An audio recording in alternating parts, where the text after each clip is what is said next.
আমি আব্দুল আলিম। আমি লেখাপড়া করছি প্রেসিডেন্সি ইউনিভার্সিটি গুলশান 2 ঢাকা এবং আমি সিভিল ইঞ্জিনিয়ারিং ডিপার্টমেন্টের একজন স্টুডেন্ট এবং আমি স্মরণ করছি আমার টিচারদেরকে। এখন আমি দেখাবো অটোক্যাড সফটওয়্যারে কিভাবে লাইন, আর্স, সার্কেল, রেক্টেঙ্গেল এবং কিভাবে হ্যাশ করতে হয় এগুলোর ইউজ সম্পর্কে এখন আমি আলোচনা করব। আমি সফটওয়্যারটি ওপেন করি। সফটওয়্যারটি ওপেন হলো। সফটওয়্যারটি কাজ করার পূর্বে অবশ্যই পেজ সেটআপ দিয়ে নিতে হবে। আমি আমার পূর্বের টিউটোরিয়ালে কিভাবে পেজ সেটআপ করতে হয় আমি এটা দেখিয়েছি। এখন আমি বাম পাশে এটা হচ্ছে লাইন, এটা হচ্ছে রেক্ট্যাঙ্গেল, এটা আর্স, এটা সার্কেল এবং এটা হচ্ছে হ্যাজ। আমি এই 5টি টুলবার সম্পর্কে আলোচনা করব। আমি এলে ক্লিক করলাম, আমি লাইনে ক্লিক করলাম বা কিবোর্ডে আমি এসকেপ ক্লিক করে বের হয়ে আসি। কিবোর্ডে আমি এল ক্লিক করে ইন্টার ক্লিক করলে এখানে আমি আমার মাউসের লেফট বাটন ক্লিক করে এটা দেখা যাচ্ছে বাঁকা, লাইন হচ্ছে বাট। কিবোর্ডে F8 নামে একটি অপশন, এটা ক্লিক করলে এটা সোজা লাইন হবে। এখন এটা আমি 50 ফিট বিশিষ্ট একটি লাইন ড্র করতে চাই। 50 ফিট লিখে আমি ইন্টার ক্লিক করলাম। 50 ফিট একটি লাইন ড্র হলো।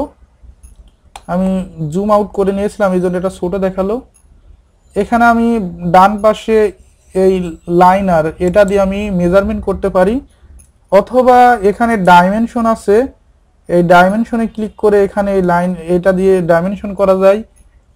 এটা আসলে অটোক্যাডে বাম পাশে আমি ডান পাশে এটা সেট করেছি। আমি কীভাবে সেট করেছি একবার দেখে নিই। এখানে রাইট বাটন ক্লিক করে অটোক্যাড থেকে আমি ডাইমেনশন গিয়ে এটা আমি নিয়ে আসছি। এখন আমি এখানে ক্লিক করি,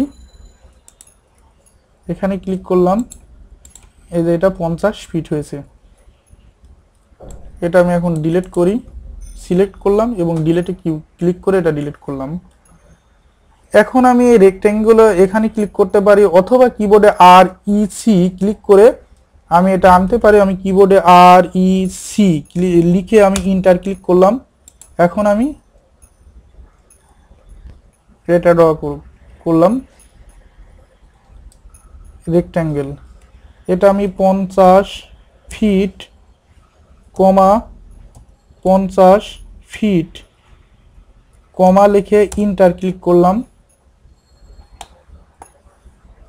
এটা 50 ফিট বাই একটি রেক্ট্যাঙ্গেল ড্র হলো। আমি ডাইমেনশন টুলে ক্লিক করে আমি এখানে ক্লিক করলাম, এটা 50 ফিট শো করেছে। আমি অপোজিট প্রান্তে আমি দেখি, এটা 50 ফিট। এখন আমি এটা ডিলিট করব। ডিলিট করে এখন আমি কিবোর্ডে সি ক্লিক করে সার্কেল ড্র করতে পারি, অথবা এখানে আমি ক্লিক করে সার্কেল ড্র করতে পারি। আমি একটি ক্লিক করলাম, ক্লিক করে সার্কেল হচ্ছে। এটা আমি একটি 10 ফিট রেডিয়াস বিশিষ্ট একটি সার্কেল ড্র করতে চাই, এই জন্য কিবোর্ডে 10 ফিট লিখে ইন্টার ক্লিক করলাম। 10 ফিট বিশিষ্ট একটি সার্কেল ড্র হলো। আমি ডাইমেনশন দিয়ে দেখি, এখানে আমি ক্লিক করলাম, এখানে ক্লিক করলাম, 10 ফিট বিশিষ্ট একটি সার্কেল ড্র হলো। এখন আমি এটা সিলেক্ট করব, সিলেক্ট করে ডিলিটে ক্লিক করে এটা আমি ডিলিট করে দিলাম। এখন আমি একটি লাইন ড্র করব এবং ওই লাইনের উপর আমি আর্টস ড্র করব। এজন্য আমি কিবোর্ডে এল ক্লিক করে ইন্টার দিলাম। এখানে আমি আনুমানিক একটি লাইন ড্র করি। পুনরায় আমি কিবোর্ডে এল ক্লিক করে ইন্টার, আমি এসকেপ ক্লিক করে বের হয়ে এসেছিলাম, আমি এটা বলিনি। আপনারা জানেন কোনো কিছু ড্র করার পর এসকেপ ক্লিক করে কিবোর্ডে এসকেপ ক্লিক করে বের হয়ে আসতে পারেন। এটা আমি একটি আনুমানিক লাইন ড্র করলাম।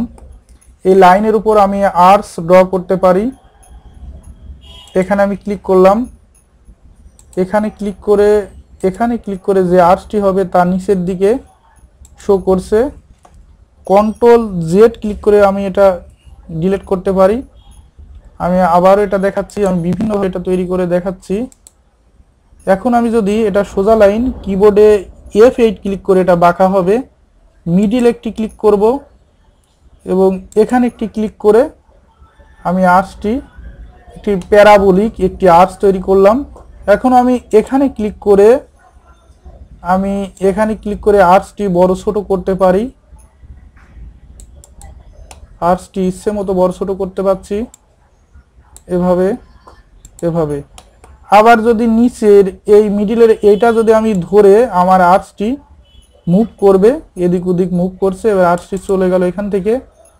আবার আমি এখানে ক্লিক করে এটা আরো বড় করতে পারি, এই যে বড় হচ্ছে, সরি এখানে এটা সিলেক্ট হয়নি, এখানে ক্লিক করে আমি এটা একটু সামান্য বড় করলাম। এভাবে যতগুলো বিন্দু থাকবে সেই বিন্দুগুলো ধরেই সেই অক্ষের সাপেক্ষে এটা বড় বা ছোট করা যাবে। আবার এখানে ধরে টেনে এটা বৃত্তের পরিমাণ বাড়ানো যাবে, এখানে ধরে এটা মুভ করা যাবে। এখন আমি এগুলো ডিলিট করব, সিলেক্ট করলাম, সিলেক্ট করে কিবোর্ডে ডিলিটে ক্লিক করে এগুলো আমি ডিলিট করলাম। এখন পুনরায় আমি রেক্টেঙ্গল এখানে ক্লিক করলাম, অথবা কিবোর্ডে REC ক্লিক করে আমি একটি রেক্টেঙ্গল ড্র করতে পারতাম। এখানে আমি ক্লিক করলাম, ক্লিক করে আমি 50 ফিট, 50 ফিট লিখে আমি ইন্টার ক্লিক করলাম। আমার 50 ফিট বাই 50 ফিট বিশিষ্ট একটি রেক্টেঙ্গল ড্র হলো এবং এর ভিতরে আমি হ্যাচ করতে চাই, এর ভিতরে আমি ব্রিক বিশিষ্ট হ্যাচ করব। এজন্য আমি এখানে বাম পাশে হ্যাজে ক্লিক করলাম, এটা আমি আমার মাউসের লেফট বাটন ক্লিক করলাম, এখানে ব্রিক আছে, এখানে আমি ক্লিক করে আমি ইচ্ছে মতো যে কোনো একটি ব্রিক নিতে পারি। এখানে IHO, এখানে ANSI বিভিন্ন শেপে পাওয়া যাবে বা আদার শেপ।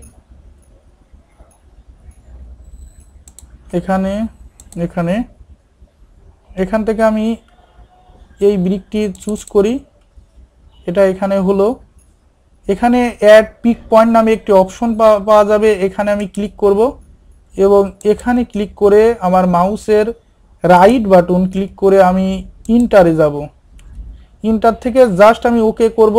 আমি আগে দেখে নেব এটা কতটুকু হয়েছে, না হলে আমি এটা স্কেল আপ করে দিয়ে বড় ছোট বানাতে পারি ব্রিকের সাইজ। আমি ওকে করব, এটা ব্রিক হয়েছে বাট এটা অনেক ছোট দেখাচ্ছে। আমি এটা সিলেক্ট করব, সিলেক্ট করে আমার মাউসের রাইট বাটন পুনরায় ক্লিক করলাম, এখানে বলছে হ্যাজ এডিট নামে একটি অপশন, এখানে আমি এটা ক্লিক করলাম, স্কেলটি আমি বড় করে দেব, এটা আমি 6 লিখলাম, লিখে আমি ওকে করলাম। এখন যদি আমি এটা অ্যাঙ্গুলার করে দিতে চাই, এটা ব্রিক দেখাচ্ছে, এটা এখান থেকে বাই লেয়ারের কাজ আমি পরে দেখাবো। লেয়ার করা যায়, লেয়ার করে এটার কালার চেঞ্জ করা যায়, ব্রিকের কালার দেওয়া যায়, এটা আমি পরে আস্তে আস্তে দেখাবো।